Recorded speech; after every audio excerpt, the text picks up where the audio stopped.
Well, for more on this, former NATO ambassador of Montenegro, Vesko Garcevic, joins us now from Boston. Thank you very much for joining us here on TRT World. So what do you make of this decision? Thank you for inviting me, and good afternoon. I think that it has implications on internal political scene in Montenegro as well as international implications. As you said, it involves sanctions to two opposition leaders in Montenegro, which are linked to Russia and are supported to Russian policy in Montenegro. But I will make 2 points here. First of all, it is the final verdict of the court, which means that I'm going to appeal this verdict, and that this case will be lingering in the future too. Secondly, court, knowing that this is a very sensitive issue, didn't order arrest of those two leaders of Montenegrin opposition, which means they're going to stay at large and continue being politically active. But most importantly, as long as two Russian agents are at large, the case will not be cleared. And this is, for me, the key issue in the case. So how will Russia react to this? The consequences, especially for the relations between the two countries, what does it mean?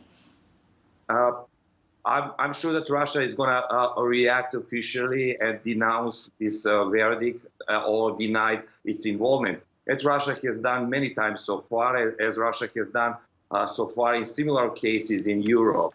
On the other hand, relations between Montenegro and Russia are on a historical low level, and I don't think that this is going to change anything in their relations. Montenegro joined NATO and introduced sanctions against Russia a few years ago, which I would say were a turning point in Montenegrin-Russia's relations. I cannot expect anything to be changed in the future, and I can predict this low level to be remained in a foreseeable future.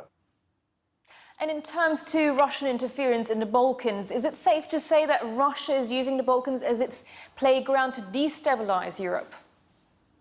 I think it would be too much to say that Russia uses the Balkans as a playground to destabilize Europe. But what Russia does, and what Russia has been historically doing in the Balkans, is it has strong presence there and uses everything which can be at its disposal to spoil intention of the European Union and NATO to enlarge in this part of Europe. I would say that Russia is going to continue with this similar approach, using as proxies local actors, as ones that we mentioned in Montenegro, but there are many of them in the region, utilizes disputes that exist in the region, utilizes economic and other problems like corruption that exist in Europe, in this part of Europe, for its own political purposes. So this is not the end of Russia's involvement in the region. Well, that's all the time we have. Thank you very much, Vesko Garcevic.